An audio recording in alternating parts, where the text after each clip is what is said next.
আজ আমরা যাচ্ছি তারাপীঠ। আমি বুনু রেডি হয়ে গেছিলাম আর আমরা বাকি ফ্যামিলি মেম্বারদের জন্য ওয়েট করছিলাম। দেন আমরা সবাই গাড়িতে উঠে যাই এবং ছোট ছোট ক্লিপস নিতে নিতে এবং অনেক রিলস বানাতে বানাতে আমরা তারাপীঠে ঢুকি।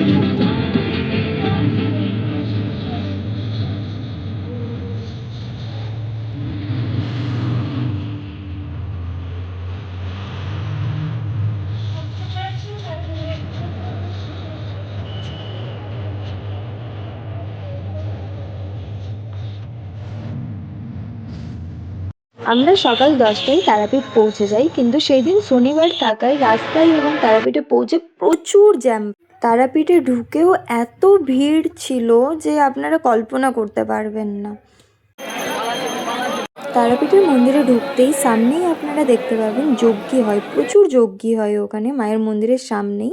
এটা দেখতে খুবই সুন্দর লাগছিল। তারপর আমরা চলে যাই লাইন দিতে মায়ের পুজো দেওয়ার জন্য। ওখানে 2 ধরনের লাইন হয়, জেনারেল লাইন এবং ভিআইপি লাইন। ভিআইপি লাইন আপনাকে টাকা দিয়ে লাইন দিতে হয়, আর জেনারেল লাইন সাধারণ মানুষদের জন্য। তো আমাদের পরিবারের সবাই জেনারেল লাইনেই লাইন দিই, কারণ তাদের মনে হয় যে মাকে আমরা টাকা দিয়ে দর্শন করব না, আমরা কষ্ট করে লাইন দিয়েই দর্শন করব। আমরা লাইন দিই সকাল 10টায় এবং আমরা যখন মায়ের মন্দিরে পুজো দেওয়ার জন্য দাঁড়াই তখন বাজে 4:30।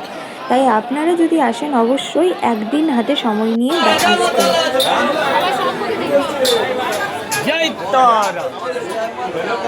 আপনারা জাস্ট ভিড়টা দেখুন, এখানে সবাই লাইনে দাঁড়িয়েছিল। হয়তো শনিবার ছিল বলে ভিড়টা একটু বেশিই ছিল, কিন্তু যতটা ওখানের মানুষজনের কাছে শুনতে পেলাম মোটামুটি প্রত্যেক দিনই এত ভিড় হয়। যখন আমরা লাইনে দাঁড়াই তখন মায়ের লাইনের সাইডের দেওয়ালে মায়ের নানান রূপের অনেক বর্ণনা দেওয়া ছিল, যেমন বগলামুখী, ধূমাবতী, শ্যামা, ছিন্নমস্তানি, আরও অনেক মায়ের রূপের কথা ওখানে দেওয়া ছিল। এই দেখতে দেখতে বিকেল 4:30 আমরা মায়ের মন্দিরে পৌঁছে যাই এবং মায়ের মন্দিরে হয়তো আমি অত ক্লিপ নিতে পারিনি, কারণ ওখানে পুজো দিতে গেছিলাম তাই। তো এই হলো মায়ের মন্দির। দেন আমরা মায়ের মন্দিরে পুজো দিই এবং তারপর আমরা যাই শ্মশানে। শ্মশানে ঢুকতেই এই সামনের একটা দোকান ছিল যেখানে অদ্ভুত অদ্ভুত জিনিস পাওয়া যায়, যার হয়তো আমি নামও জানি না, কিছুগুলোর জানি, যেমন কোরাল, দেন শঙ্খ, তারপর আরও অনেক কিছু ছিল ওখানে যেগুলোর আমি নামও জানি না, হয়তো ওগুলো তান্ত্রিকের কোনো কাজে বা পুজোর কোনো কাজে লাগে। সব দেখে আমরা যখন বের হই তখন দেখি এমনি অন্ধকার হয়ে গেছে, কারণ তখন 6টা বা 6:30 বাজছিল। আমার আর বুনুর ফেস দেখেই বুঝতে পারবেন যে আমরা কতটা টায়ার্ড হয়ে গেছিলাম এতক্ষণ লাইনে দাঁড়িয়ে এত ভিড়ে পুজো দেওয়ার পর। ওখান থেকে আমরা কিছু একটু খাওয়া দাওয়া করে আমরা চলে যাই শ্রী বামাখ্যাপার আদিবাড়ি দর্শনের জন্য। এইখানেই শ্রী বামাখ্যাপা থাকতেন, আর সত্যি ওর ভেতরে একটা কুঠির বাড়ি ছিল যেখানে বামাখ্যাপার পুরনো আসল ফটো রাখা ছিল এবং তার পায়ের চরণ বা আরও অনেক কিছু রাখা ছিল। এই হলো বামাখ্যাপার আসল বাড়ি।